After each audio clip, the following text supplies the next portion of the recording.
നമസ്കാരം. നമുക്കപ്പോൾ എക്കണോമിക്സിൻ്റെ ഭാഗത്തുനിന്ന് RBIയെ സംബന്ധിച്ചിട്ടുള്ള കുറച്ച് കറണ്ട് അഫെയർസ് ഡേറ്റ നമുക്ക് നോക്കാം.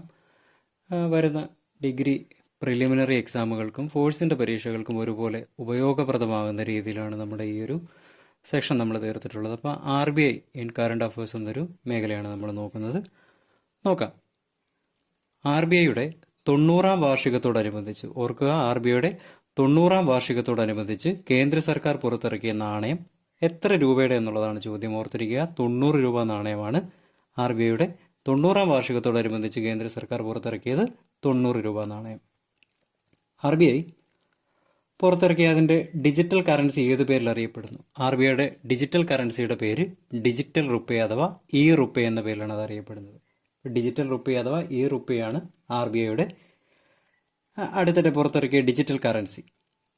സാമ്പത്തിക കാര്യങ്ങളിൽ ജനങ്ങളുടെ പങ്കാളിത്തം ഉറപ്പുവരുത്തുവാനും മറ്റു വിവരങ്ങൾ ആരായവനുമുള്ള RBIയുടെ പോർട്ടൽ ഏതെന്ന് ചോദിച്ചാൽ അതിനുത്തരം സാഷ എന്നാണ് പേര്.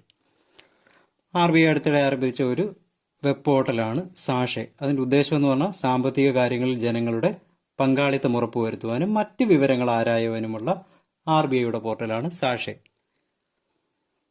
ഓൺലൈൻ അപേക്ഷകൾ എളുപ്പത്തിൽ സമർപ്പിക്കുവാനും വേഗത്തിലാക്കുവാനും RBI ആരംഭിച്ച മറ്റൊരു പോർട്ടൽ ഓർത്തിരിക്കുക, RBI പ്രവാഹ്.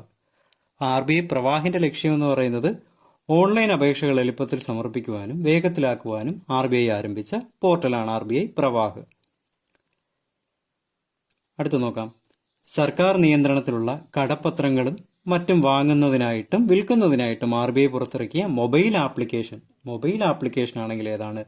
റീറ്റെയിൽ ഡയറക്റ്റ് എന്നാണ് അതിൻ്റെ പേര്. ഓർക്കുക, അപ്പോൾ റീറ്റെയിൽ ഡയറക്റ്റ് എന്തായിരുന്നു?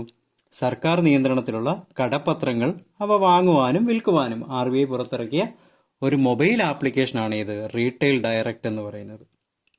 അതുപോലെ പ്രധാനപ്പെട്ടൊരു ചോദ്യം, നമ്മുടെ 2025-26 സാമ്പത്തിക വർഷത്തിൽ RBI ലക്ഷ്യം വയ്ക്കുന്ന സാമ്പത്തിക വളർച്ചാ നിരക്ക് എത്ര ശതമാനമെന്ന് ചോദിച്ചാൽ ഓർത്തിരിക്കുക, 6.5%. 6.5 അഥവാ 6.5% ആണ് RBI ലക്ഷ്യം വെക്കുന്ന സാമ്പത്തിക വളർച്ചാ നിരക്ക്.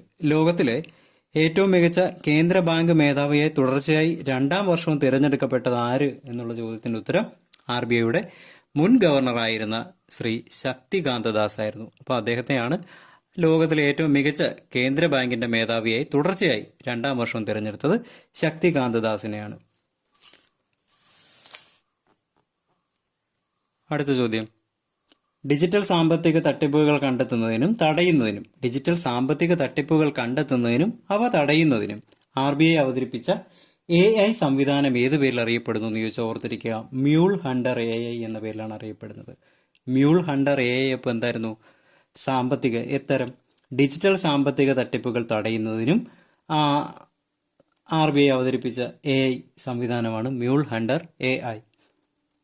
അടുത്ത ചോദ്യം, RBIയുടെ ഏറ്റവും പുതിയ റിപ്പോർട്ടുകൾ പ്രകാരം അസംഘടിത മേഖലയിലെ തൊഴിലാളികൾക്ക് നൽകുന്ന ദിവസക്കൂലിയിൽ മുന്നിട്ട് നിൽക്കുന്ന സംസ്ഥാനം കേരളമാണ്. അസംഘടിത മേഖലയിലെ തൊഴിലാളികൾക്ക് ഏറ്റവും ഉയർന്ന പ്രതിദിന വേതനം നൽകുന്ന സംസ്ഥാനം ഏതെന്ന് ചോദിച്ചാൽ അത് കേരളമാണ്. അപ്പോൾ നമ്മുടെ ഇന്ത്യയുടെ UPI സേവനങ്ങൾ സ്വീകരിക്കുന്ന മറ്റ് രാജ്യങ്ങൾ അഥവാ വിദേശ രാജ്യങ്ങൾ ഏതൊക്കെയാണെന്ന് ചോദിച്ചാൽ ഓർത്തിരിക്കുക, Bhutan, France, Nepal, Sri Lanka, Mauritius, Singapore. ഏതൊക്കെയായിരുന്നു? Bhutan, France, Nepal, Sri Lanka, Mauritius, Singapore എന്നീ രാജ്യങ്ങളാണ് ഇന്ത്യയുടെ UPI സേവനങ്ങൾ സ്വീകരിക്കുന്ന വിദേശ രാജ്യങ്ങൾ.